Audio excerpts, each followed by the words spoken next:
बारामतीच्या मयुरेश्वर चौकामध्ये शिवसेनेनं आयोजित केलेल्या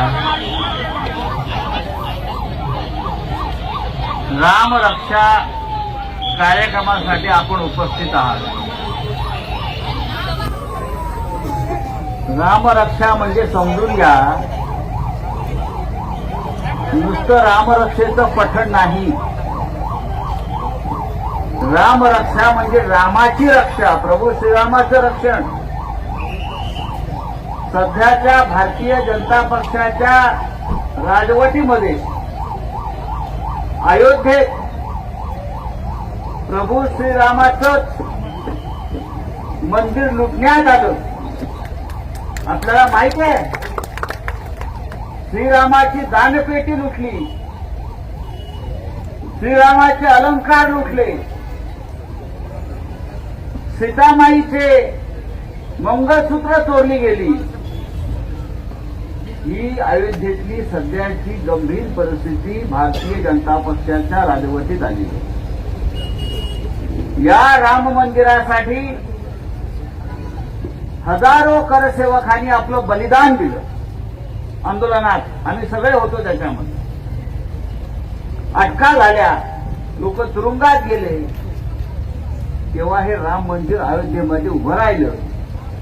त्याचा ताबा नरेंद्र मोदींनी आणि त्यांच्या लोकांनी घेतला आणि 1400 कोटी रुपये गेल्या 2 वर्षात त्या मंदिरातून सीसीटीव्ही कॅमेरा लावलेले असताना लुटले. जनतेचा पैसा, आपला सगळ्यांच्या भाविकांचा पैसा. कोण चोर आहे? चौकीदार चोर है. लेकिन चौकीदार कौन है? चौकीदार का नाम बताओ. ज्या श्रीरामानं सत्ता दिली त्या श्रीरामाची लूट करताना ह्यांना लाज वाटत नाही. आणि आम्हाला हिंदुत्व शिकवतात की तुम्ही हिंदुत्व सोडलं, तुम्ही हिंदुत्व सोडलं. अरे तुम्ही राम मंदिर लुटलं, तुम्ही कसली हिंदुत्ववादी?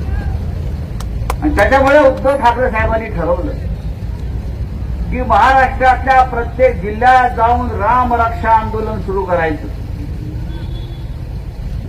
ते नुसतं ते हनुमान चालीसा म्हणा, अमुक चालीसा म्हणा नाही. रामाचं रक्षण करणारे आम्ही खरे लोक आहोत. तुम्ही चोर आहात, तुम्ही लफंगे आहात, तुम्ही दरोडेखोर आहात. हे आंदोलन आहे, लक्षात घ्या.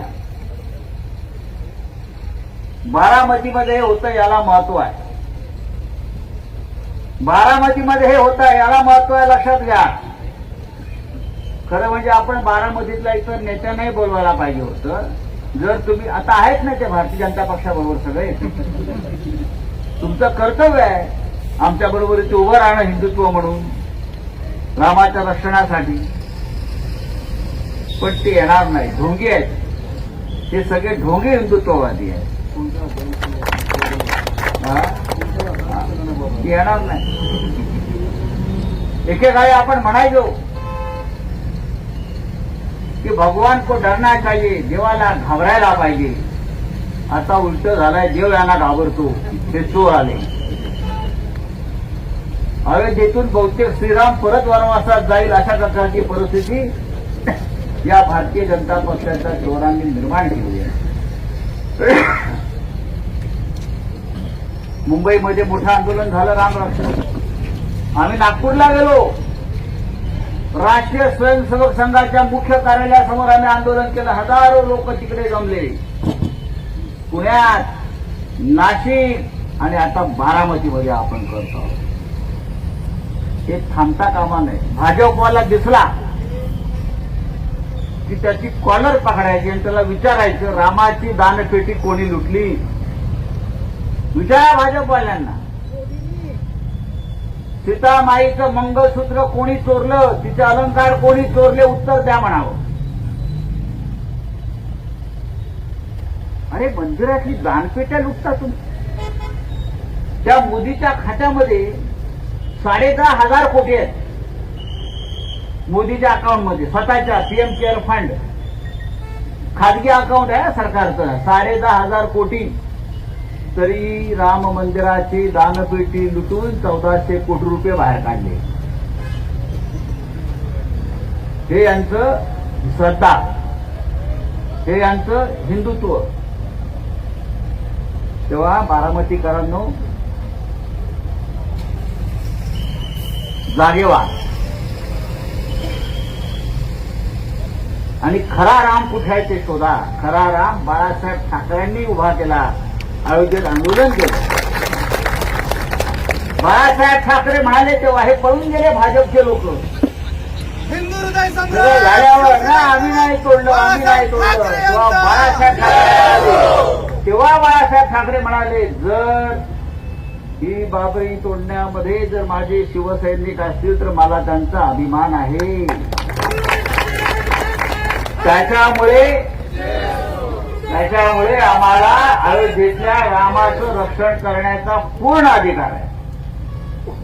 रामरक्षेचा अधिकार जर कोणाला असेल तर तो हिंदू हृदय सम्राट शिवसेना प्रमुख बाळासाहेब ठाकरे यांच्या खऱ्या शिवसेनेला आहे, मिंढेला नाही. आम्हाला आहे, भाजपला नाही. आम्हाला आहे, आपल्याला आहे. हे चोर आहे. यांनी बाळासाहेब ठाकरेंचा धनुष्यबाण चोरला, यांनी बाळासाहेबांची पवित्र शिवसेना चोरली. हे मतं चोरतात, हे आमदार खासदार चोरतात, देणग्या चोरतात राम मंदिराच्या. एकनाथ शिंदे चोर है, गली गली में शोर है, एकनाथ शिंदे चोर है. ही घोषणा गल्ली गल्लीत जायला पाहिजे. आज मी गेल्यावर परत थांबायचं नाही, कळलं. तेव्हा आपण आला, रामाच्या नावानं आला, देवाच्या नावानं आला. त्याच्यामुळे ह्या व्यासपीठावर कोणताही राजकीय कार्यक्रम नाही असं मी सांगितलं, कुठेही होत नाही. आपण रामाचं स्मरण करायचं आणि हे आंदोलन जे आहे बारामतीमध्ये जिथे जिथे मंदिरं आहेत, जिथे जिथे भाजपची कार्यालय आहेत, जिथे जिथे आरएसएसची कार्यालय आहेत, त्या प्रत्येकाला जा विचारा, एवढंच सांगतो. आणि आपण पुढल्या कार्यक्रमाला सुरू करूया. जय हिंद, जय महाराष्ट्र.